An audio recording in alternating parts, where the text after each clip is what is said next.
Alright, in this video I'm going to be covering some off-camera work that I did. The last session I posted was session 71 about adding gizmos under the transformation GUI. And then subsequently I came to realize that you might want to use the edit, the ability to grab things and see those gizmos outside of transformation, because maybe you want to put in a primitive, you want to add a couple primitives and also move them about. So I decided to make it a toggle button. So I added some helpers. So why don't we take a look at the git diff here. I created some helpers for not only creating the toggle, but to be able to put a toggle side by side with a label. So I created this syntactic trigger for a span, which is a horizontal stack panel, and any children that you get will be attached as controls to the horizontal stack panel, and it will set the width for you. So that's the span, and then I added the toggle, which is a GUI slider with a min and max value 0 to 1 with a step of 1 and some default colors. And then the menu manager now needs to pass in the scene to the menu page main because we need to pass that along to draw the gizmos. So I created, here's the main file, which it brings in the span and the toggle, and it adds these. So we also created a collaborative edit manager, which is a class that wraps the GUI functionality. We ported it over there, moved it over there.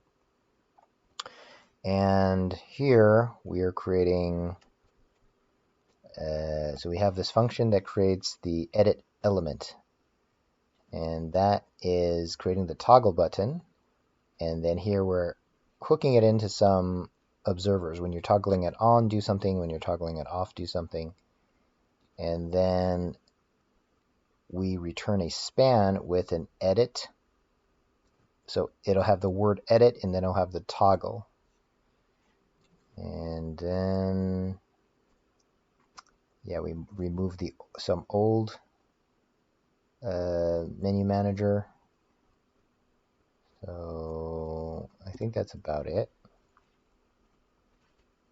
Let's take a look at the edit, collaborative edit manager, which here it is just, I think I went over some of this before. It's got a variable for the selected mesh, and then it has a gizmo manager, which comes from Babylon. And when we toggle, when someone calls the on toggle, we will create a gizmo manager and enable position rotation bounding box. We'll also listen for all of these gizmo changes and then broadcast their changes. So broadcast will send it through the signal hub, which is listened for, and it will broadcast to the channel. All right, so if we save this and start our server,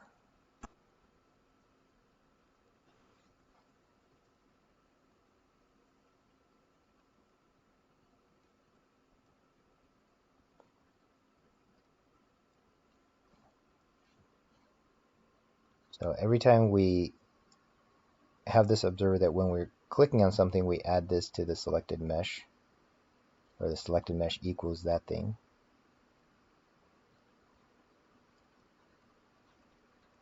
Alright, so let's open up Chrome browser, give this a test.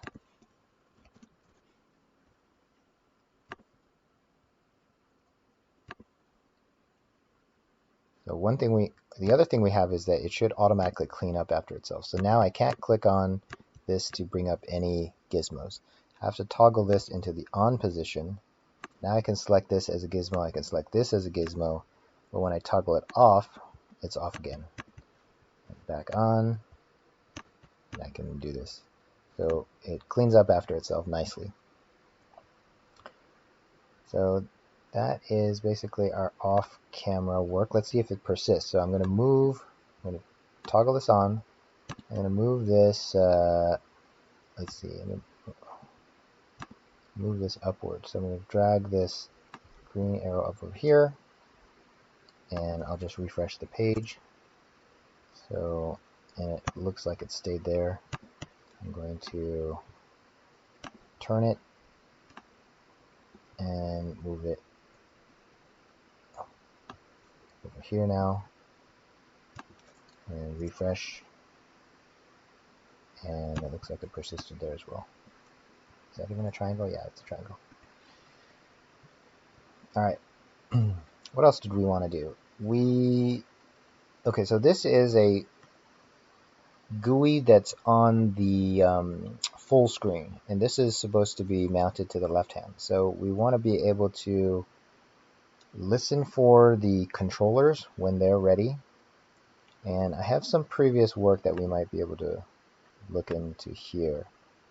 My previous version of Signal Hub had a bunch of different types of things that it was listening for. So one of them was the controller. So I had left controller ready, right controller ready, and one of the reasons I didn't want to fork out into too many of these things. So the controller is ready. If the controller is ready, then the mesh could be ready, then that allows you to parent something to it.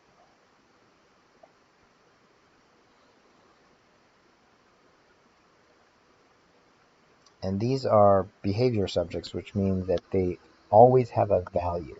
So they have a default value. So if you look at the left and right, let's see, in the controller, we're just setting that these are pressed false, touch false, and they have values as such.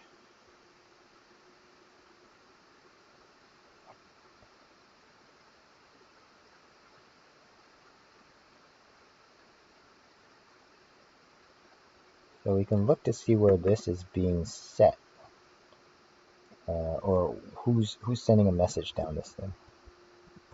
Now let's look through here, Signal Hub, and then we have Boxmaker. Boxmaker is subscribing to it, but who is actually, see, public and then left. That's interesting. No one is sending a message down it. Left controller ready. Let's see. Oh, how about right? Right controller ready.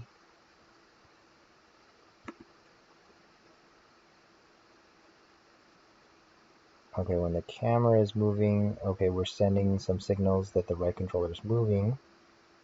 Here we go, XR manager.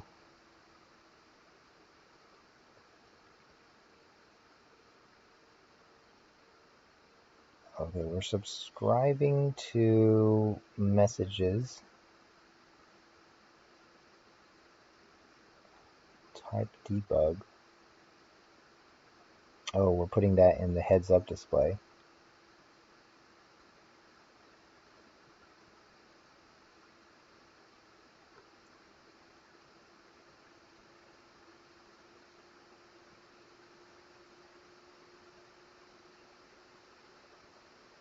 Okay, looks like I made a helper function here. Broadcast controller ready. Let's take a look at that.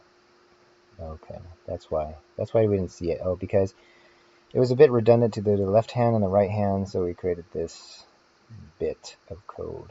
Okay, but the meat of it is here in this XR enable WebXR experience.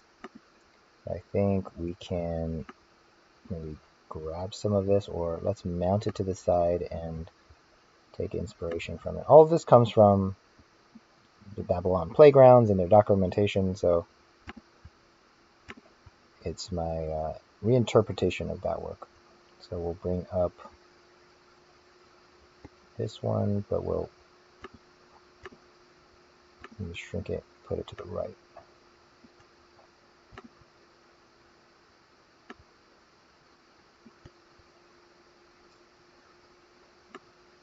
But before I start this work, why don't we commit the changes that we have and start a new video.